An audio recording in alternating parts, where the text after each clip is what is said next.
नमस्कार दोस्तों। तो पाकिस्तान की एक और बहुत बड़ी ह्यूमिलिएशन यूएस में हो चुकी है। अभी हम थोड़ी देर पहले ही न्यूयॉर्क टाइम्स स्क्वायर वाला वो पूरा बिलबोर्ड की बात कर रहे थे, लेकिन इस बार तो इंटरनेशनल जो डेलीगेशन उनका गया हुआ है उसकी बहुत बड़ी ह्यूमिलिएशन पाकिस्तान में हुई है।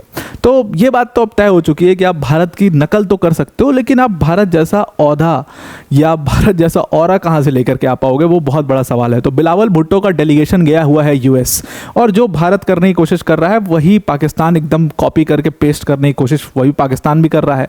तो बिलावल भुट्टो अपने डेलीगेशन के साथ यूएस में गए थे और यूएस के डेलीगेशन ने उनकी ऐसी तैसी कर दी। तो हुआ क्या कि यूएस के जो कांग्रेसमैन हैं ब्रैड शर्मन, उन्होंने जो ये पाकिस्तान का डेलीगेशन गया था बेसिकली ऑपरेशन सिंदूर और इंडिया पाकिस्तान कॉन्फ्लिक्ट के बारे में बात करने के लिए, इस पूरे डेलीगेशन को एकदम खरी खोटी सुना दी। उन्होंने कहा कि देखो, आप डेलीगेशन लेकर के आ रहे हो पाकिस्तान से, बहुत अच्छी बात है, ये डेलीगेशन आप पीस डेलीगेशन के नाम पर लेके आ रहे हैं, लेकिन आपको एक बात ध्यान रखना चाहिए कि आपके यहाँ पर टेररिस्ट ऑर्गेनाइजेशन जैसे कि जैश ए मोहम्मद, जैसे कि टेररिस्ट ऑर्गेनाइजेशन लश्कर ए तैयबा, ऐसे बड़े बड़े टेररिस्ट ऑर्गेनाइजेशन आज भी बड़े आराम से चल रहे हैं, बड़े आराम से फल फूल रहे हैं। तो आप पहले ये जैश ए मोहम्मद वगैरह और लश्कर ए तैयबा वगैरह की दुकान बंद करिए, उसके बाद आपको जो है लेकर के अपना डेलीगेशन आना चाहिए। तो ये मेरी बहुत ही स्ट्रॉन्ग एडवाइस रहेगी आपको कि आप पहले जैश ए मोहम्मद और लश्कर ए तैयबा जैसे जो कारखाने हैं, ये अपनी इंडस्ट्री वहाँ पर टेररिज्म इंडस्ट्री बंद करिए, तब जाकर के अपना डेलीगेशन कहीं लेकर के जाइएगा और तब जाकर के आप एक पीसफुल मैसेज देने की कोशिश करेगा। बिकॉज अभी आप किसी भी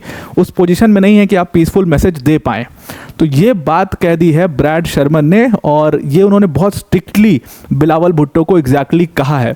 इसकी जानकारी कि उन्होंने ऐसा बोला है, इसकी जानकारी उन्होंने ट्विटर पर भी दी है कि मैंने बिलावल भुट्टो को क्लियर टर्म्स में ये कहा है। आगे उन्होंने बिलावल भुट्टो से ये भी बात करी है कि आपके यहाँ पर जो माइनॉरिटीज़ का हाल है, बिकॉज आसिम मुनीर ने रिसेंटली एक बहुत ही प्रोवोकेटिव स्टेटमेंट दिया था टू नेशन थ्योरी को सपोर्ट करते हुए। तो आसिम मुनीर के स्टेटमेंट के बाद, हालांकि आसिम मुनीर का उसमें नाम नहीं लिया, बट उनको पूरी तरीके से घेरा है इसमें। ब्रैड शर्मन ने कहा कि आपके यहाँ पर माइनॉरिटीज़ को डिस्क्रिमिनेट किया जाता है, उनके साथ परसिक्यूशन होता है, बहुत बुरे हालत में है आपकी कंट्री की माइनॉरिटीज़, चाहे आप क्रिश्चियंस की बात करो, चाहे आप हिंदूज़ की बात करो, अगर मुस्लिम्स में भी देखो तो अहमदिया मुस्लिम्स की बात करो, सबकी हालात बहुत ख़राब है माइनॉरिटीज़ के। तो आपको वो भी ठीक करना चाहिए, तब जा करके आपको यहाँ पर आना चाहिए। अब यहाँ पर हमने ट्विटर हैंडल पर उन्होंने ट्वीट करते हुए बोला कि एक जर्नलिस्ट थे डैनियल पर्ल, आपको ध्यान में होगा ये डैनियल पर्ल वाला केस जो हुआ था ये पाकिस्तान में हुआ था। This was an American journalist Daniel Pearl, जिनको मार दिया गया था पाकिस्तान में। तो इसमें कई लोगों का नाम आया था, लेकिन इसमें एक सबसे इंपॉर्टेंट नाम था उमार शेख। एक्चुअल में कहानी ये है कि IC-814 वाज हाईजैक्ड, और उसके हाईजैकिंग के बाद 3 लोगों को पाकिस्तान भेजा गया था, 3 लोग को छुड़वा लिया गया था अफगानिस्तान में, और इन 3 लोगों में एक उमार शेख था, एक उसमें जैश ए मोहम्मद जिसने बनाया वो था, और उसके साथ साथ एक जरगर लतरम था जो कि जम्मू कश्मीर में मतलब काफ़ी मतलब वहाँ पर काफ़ी ऑपरेट किया उसने, और फिर POK कई एरियाज में ऑपरेट किया। तो ये 3 लोग थे। मौलाना मसूद अजहर बाहर आकर के उसने जैश ए मोहम्मद बना दिया। अब मौलाना मसूद अजहर ने जब जैश ए मोहम्मद बनाया तो उसी में उमार शेख और जरगर लतरम भी शुरुआत के समय में जुड़े रहे। हालांकि बाद में उमार शेख अलग हो गया, लेकिन उमार शेख सबसे सीजन था, उसमें सबसे डेंजरस था, और ये UK से पढ़ के आया था। ये यूरोपियन टेररिज्म में, ये यूरोपियन इस्लामिक टेररिज्म में भी काफ़ी एक्टिव रहा था, उसके बाद यहाँ पर भी काफ़ी एक्टिव रहा। इसने ट्रेनिंग वगैरह भी ली थी अफगानिस्तान में। तो उमार शेख बहुत ही ज़्यादा डेंजरस था। तो जब ये अमेरिकन जर्नलिस्ट गए थे वहाँ पर, तो वहाँ पर ये टेररिज्म के ऊपर बेसिकली कोई डॉक्यूमेंट्री वगैरह शूट कर रहे थे। उस टाइम पर जब ये डॉक्यूमेंट्री वगैरह शूट कर रहे थे तो इनको किसी के इंटरव्यूज़ वगैरह भी लेने थे, तो भी मेट उमार शेख थ्रू समवन, और उमार शेख ने इनको अगवा कर लिया, और इनको अगवा करने के बाद 2002 में इनको मार दिया। कई दिन तक बंदी बनाए रखा, इनके कई सारे वीडियोज़ प्रोपोगेंडा की तरह बनाए, और उसके बाद उसको मार दिया। उमार शेख आज की डेट में जेल में है। उस समय ये जैश ए मोहम्मद से जुड़ा हुआ था, अब तो ये इंडिपेंडेंट हो चुका है, लेकिन जेल में रहना और ना रहना बराबर है पाकिस्तान में। इस चीज़ को रेखांकित किया कि उमार शेख जैसे लोग जो आपके यहाँ पर बड़े आराम से फल फूल रहे हैं, जिनके ऊपर आप प्रॉपर केस भी नहीं चलाते हो, जिनको फांसी हो जानी चाहिए, आप वैसे लोगों को ख़त्म करो, वैसे लोगों को बंद करो, तब जाके आप अपना डेलीगेशन यहाँ पर US के अंदर भेजिए।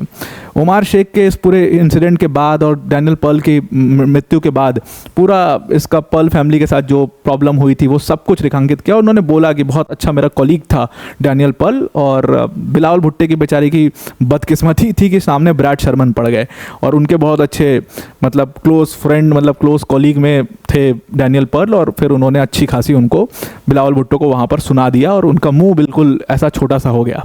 उसके बाद आगे उन्होंने इस बारे में भी बात करी कि जो वहाँ पर माइनॉरिटीज़ हैं, चाहे वो क्रिश्चियंस हो गए, चाहे वो हिंदूस हो गए, चाहे वो अहमदिया मुस्लिम्स हो गए, इनके ऊपर ज़बरदस्त वायलेंस होता है। इनके पास बेसिकली कोई भी राइट नहीं है, इनके पास मतलब एक प्रॉपर मतलब बेसिक डेमोक्रेटिक राइट्स जो होते हैं वो भी नहीं है। ये बेचारे वोट भी नहीं कर सकते हैं, इनके साथ इतना ज़बरदस्त डिस्क्रिमिनेशन होता है और आपका जो जस्टिस सिस्टम है वो भी बहुत अनइक्वल है। ये सारे प्रॉब्लम्स जो हैं वो पाकिस्तान में आज भी हैं। जब आप इन सारे प्रॉब्लम्स के ऊपर काम करोगे, जब आप इन सारे प्रॉब्लम्स को ठीक करोगे, तब आपको शायद यूएस में डेलीगेशन लेके आना चाहिए। तब जाके आप दुनिया में ऐसा मैसेज दे सकते हो कि ये कॉन्फ्लिक्ट हो रहा है और इंडिया ने हमारा पानी बंद कर दिया और इंडिया ने हमारा छींकना बंद कर दिया। तब जाके आप ये सारी बातें कह सकते हो। अभी आप इस पोजीशन में बिल्कुल भी नहीं हो कि आप ऐसी अच्छी अच्छी बातें करो और वो आपको शोभा भी नहीं देती हैं।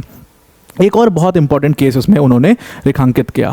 ब्रैड शर्मन ने मतलब कोई भी मतलब उन्होंने एक भी पॉइंट छोड़ा नहीं यहाँ पर, जैसे लग रहा था कि वो लिस्ट बना के आए हुए हैं पॉइंट्स की।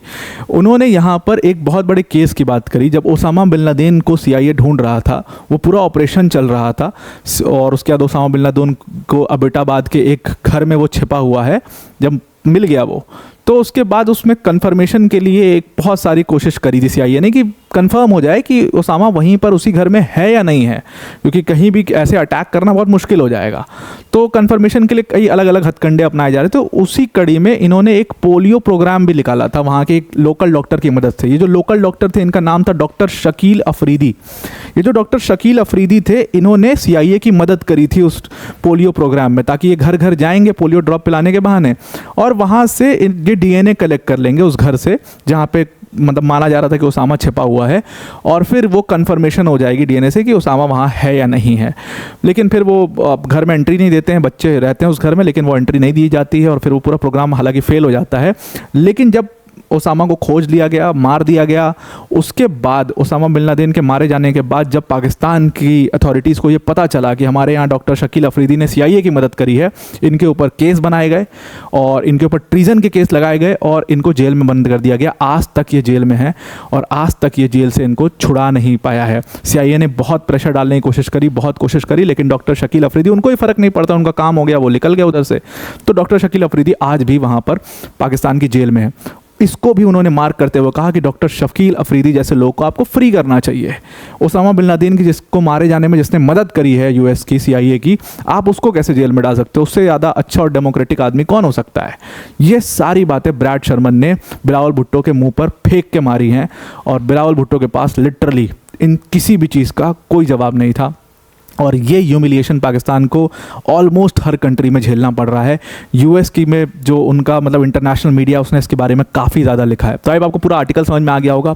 अब वीडियो को एंड करने से पहले अनअकैडमी टीम की तरफ से बड़ी अनाउंसमेंट है कि अगर आप 2026 या 27 की प्रिपरेशन कर रहे हैं UPSC CSE की, तो अनअकैडमी अपने लोएस्ट एवर प्राइस पर हमने लॉन्च कर दिया है अपना फाउंडेशन बैच 19,999 पर, प्लस इसमें 12 मंथ्स का आपको फ्री एक्सटेंशन भी मिलेगा। अनअकैडमी की टॉप फैकल्टीज़ जैसे मृणाल सर, प्रतीक सर, सुदर्शन सर जैसी फैकल्टीज़ आपको यहाँ पर इन बैचेस के अंदर पढ़ा रही होंगी। GS, CSAT, टेस्ट सीरीज सब कुछ यहाँ पर कवर किया जाएगा। मेंस की टेस्ट सीरीज होगी, उसका इवैल्यूएशन के साथ डेडिकेटेड डाउट सॉल्विंग सेशंस होंगे। 1-to-1 मेंटरशिप सेशन भी इस प्रोग्राम में इंक्लूडेड है। तो इसकी पूरी बैच की लिंक हमने डिस्क्रिप्शन में दे दी है, उस लिंक पर क्लिक करके आप इस बैच को ज्वाइन कर सकते हो। आपको पूरा आर्टिकल समझ में आ गया होगा। आज के लिए इतना ही। Thank you and have a nice day.